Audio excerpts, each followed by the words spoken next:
რუბრიკას წარმოგიდგენთ ქირურგიის ეროვნული ცენტრის სხივური დამაჩქარებელი ეთოსი. დღეს ჩვენი გადაცემის თემაა ბარიატრიული ქირურგია და მისი უპირატესობები. სტუმრები გახლავთ ქირურგიის ეროვნული ცენტრის კლინიკა ახალი სიცოცხლის ჭარბიწონის და მეტაბოლური სინდრომის მართვის ცენტრის სპეციალისტები ანა კოპალეიშვილი, ენდოკრინოლოგი, ნუტრიციოლოგი და ჯაბა ბაბაევი, ზოგადი ლაპაროსკოპიული და ბარიატრიული ქირურგი, ონკოქირურგი, ქირურგიული დეპარტამენტის უფროსი. მოგესალმებით. ძალიან დიდი მადლობა კოლეგებო, რომ მოაბრძანდით, გამონახეთ დრო. თავიდან დავიწყებ ასე. ლოგიკური კითხვაა, დარწმუნებული ვარ, ბევრჯერ უკითხავთ თქვენთვის, მათ შორის მეც. რა შემთხვევაში ითვლება, რომ ადამიანს აქვს ჭარბიწონა?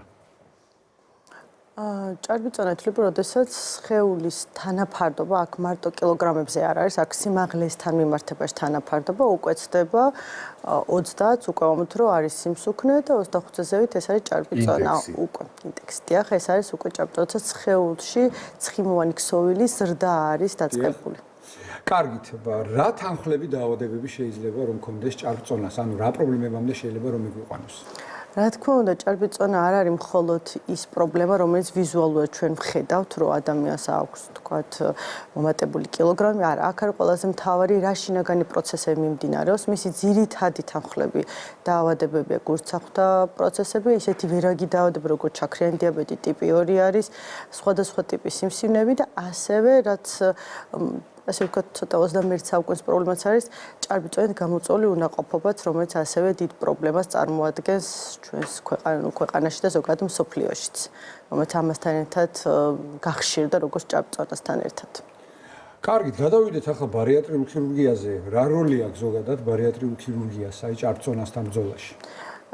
ჭარბიწონის მკურნალობის ერთ-ერთი ეფექტური მეთოდად ითვლება როგორც ინვაზიური, ისე არაინვაზიური ჩარევები და მათ შორის შედის ეს არის ბარიატრიული ქირურგია, რომელიც ერთ-ერთი წამყვანი არის იმ თქვა სხვადასხვა მედიკამენტებთან და ჩართულობასთან ერთად, როდესაც გვაქვს ისეთი ექსტრემალური წონები, როდესაც არ ხდება მხოლოდ კონსერვატიული მკურნალობა და გვჭირდება უკვე ქირურგიული ჩარევა, ვიწყოთ რა თქმა უნდა ფიქს ბარიატრიული ქირურგიას. კონსერვატიული მკურნალობაში რა იგულისხმება? ანუ ეს არის სპეცდიეტები და უშუალოდ ვარჯიშები. დიეტა და ფიზიკური აქტივობა ეს ისევ ისე რჩება, როგორც ქირურგიამდე და ასევე კონსერვატორში და ასევე ქირურგიულ ჩარევაშიც, მაგრამ დამატებით, როდესაც აღარ ხდება მედიკამენტებით მისი მოწესრიგება, რაღაცნაირად წონის კლება, შესაბამისად უკვე ვამატებთ ვფიქრობთ ქირურგიულ ჩარევაზე. თუმცა ქირურგიულ ჩარევამ მხოლოდ ძალიან ექსტრემალურ წონაზე არ არის საუბარი, ისეთი თანხლები დაავადებები, როგორც რაც ჩამოთვლა, რაც ჭარბწონას ახასიათებს, უკვე შესაძლოა განსაკუთრებით შაქრიანი დიაბეტზე მინდა ხაზი გაუსვა, ოღონდ ტიპი 2-თან დაკავშირებით, აქ ტიპი 1-ზე არ არის საუბარი. უფრო აქტუალურად უკვე ფიქრობთ, რომ მთელი მსოფლიოს ჯანდაცვა ფიქრობს, რომ დროულად მოხდეს ბარიატრიული ქირურგიის გამოყენება, რომ შემცირდეს ის გართულები, რაც ზოგადად ამ ვერაგ დაავადებას ახასიათებს. კარგი, მაგალითად თუ მე მაქვს B2 დიაბეტი, უბრალოდ დიაბეტი მეორე ტიპის, შესაძლებელია თუ არა მე გავიკეთო ბარიატრიული ქირურგია, საშუალებით გამოვიდე ამ მდგომარეობიდან. მოგესალმებით. მოგესალმებით. ზოგადად ჭარბიწონა საკმაოდ აქტუალური პრობლემაა მთელ მსოფლიოში. ეს ეპიდემიაც აღიარებული მსოფლიო ჯანდაცვის ორგანიზაციის მიერ დიდი რაოდენობის ხალხი ყავს უკვე მთელ მსოფლიოში. გაახალგაზრდა ეს დაავადება ბავშვებშიც არის ძალიან აქტუალური ჭარბიწონა. რა შეეხება დიაბეტს. ჭარბიწონის შემთხვევაში ხშირია ხოლმე როცა რთულდება დიაბეტი ტიპი 2 მათ შორის სხვადასხვა დაავადებები, გულსისაფრა დაავადებები, ზოგადად დაავადებები და ერთ-ერთი ვერაგი დაავადება ეს არის დიაბეტი, რომელიც შემდგომ პარალელურად ანგრევს ისევ ორგანიზმს, როგორც გულსისაფრა სისტემას და ასე შემდეგ. ჭარბიწონით გართულებული დიაბეტის შემთხვევაში ბარიატრიული უალტერნატივოა, მე ვფიქრობ, უალტერნატივოა ქირურგიული მიდგომა. ტიპი 2 შემთხვევაში, ტიპი 1 შემთხვევაში არა, ტიპი 2 შემთხვევაში კეთდება ბარიატრიული ოპერაცია.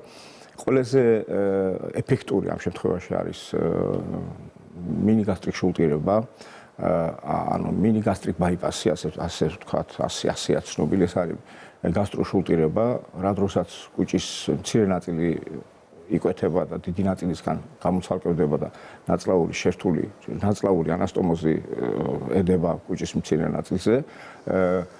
გააჩნია ძალიან ესეთი 12 გოჯას გზას ვთიშავთ ფაქტიურად და ნაწლავი დაახლოებით მეტრანახევრიდან 2 მეტრამდე ხდება გამოთიშვა საჭმელის აქტივობის 12 გოჯა რჩება თავის ადგილას უბრალოდ გამოთიშულია და ის გზა აღარ არის საკვები გზას აღარ გადის ანუ უფუნქციოდ რჩება უფუნქციოდ არ რჩება ფაქტიურად მაგ ძალიან ბევრი ფუნქცია საკვები არ გადადის საკვები არ გადადის უამრავი ფუნქცია რჩება მათ შორის ინსულინის გამოყოფა ორგანიზმში ნახველიც გადადის ფერმენტები ამ ოპერაციის შემდეგ მეორე ტიპის დიაბეტის მქონეებს რა შეღავათები აქვთ?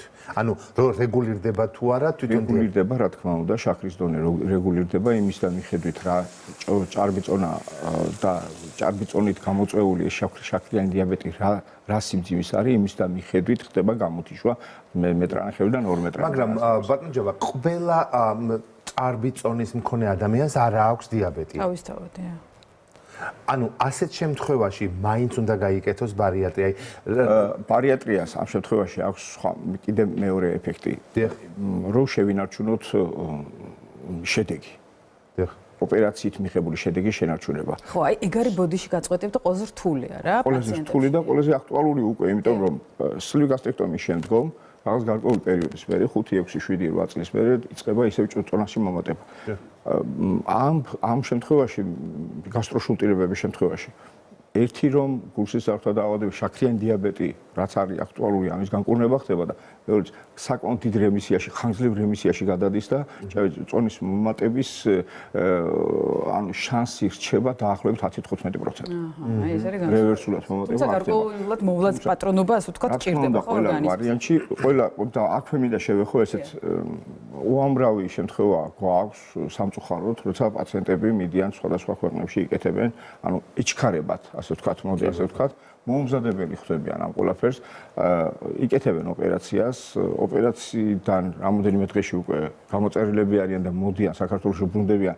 სამწუხაროდ არ იციან რა ოპერაცია აქვს გაკეთებული, რატო სჭირდებოდა ესა თუ ის ოპერაცია, ან სლივი გაიკეთა, მინი გასტრიშულტირება გაიკეთა, თუ რა გაიკეთა, არ იცის ადამიანმა. ამას მინდა შევეხო, იმიტომ რომ ეს არის საკმაოდ ტკივნეული თემა.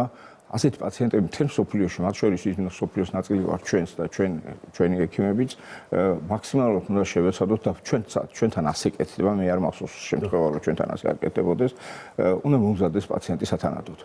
ფიზიკურად, ფსიქოლოგიურად, სამედიცინო კუთხით უნდა მომზადდეს, იმიტომ რომ პაციენტი წარმოიდგინეთ, აქვს შაქრიანი დიაბეტი, არის ჭარბიწონა, უამრავი პრობლემები აქვს.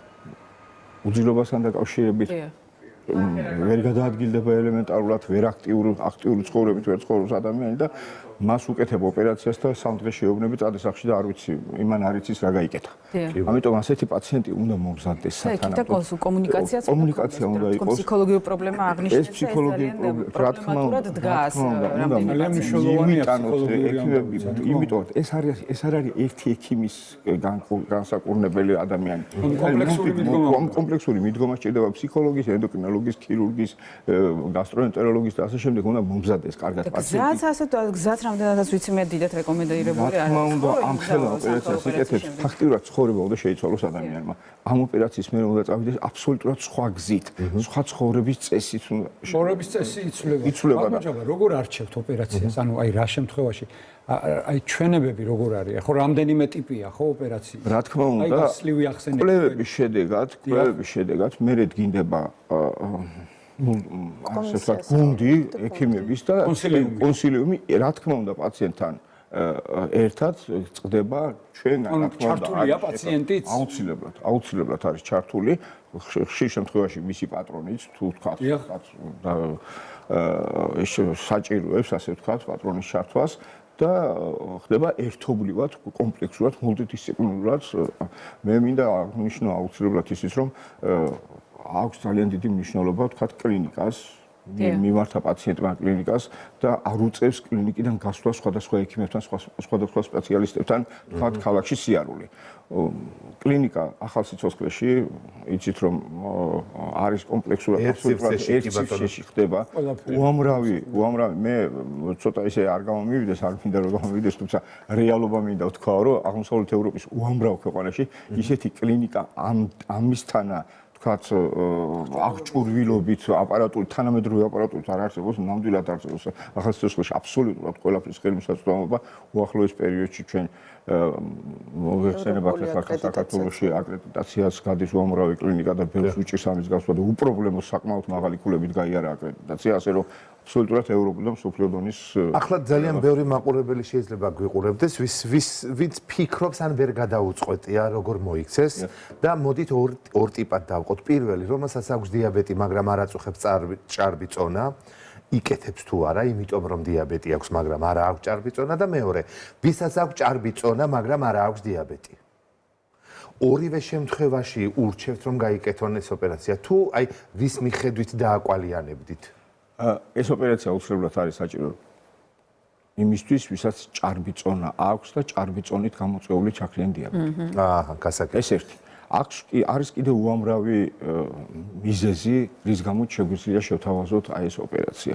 არის გენეტიკური მიდრეკილება. კი ბატონო. არის პრედიაბეტი. კი. რო შემდგომ შეიძლება გართულდეს უკვე დიაბეტით მას აქვს ესეთი ჭარბი წონა და ისეთი ანუ ყველა შემთხვევას აქვს თავისი ინდივიდუალური. პლუს ამას კიდე არსებობს ადამიანი, რომელიც ფსიქოტიპები არსებობენ, რომელმაც შეიძლება გაიკეთოს და რამოდენიმე წელიწადში მოიმატოს სლივი. ბევრი ვიცით ასეთი. ბევრი შემთხვევები კიდე არის სლივი გაკეთებული უკვე რამოდენიმე წელია გასული და ჭარბი როცა უკვე მოიმატეს წონაში მოდიან და უკვე იწყებენ rebariatriას. ძალიან დიდი მადლობა. ძალიან დიდი მადლობა. ეს ისეთი თემა რომელიც ამოწმოს.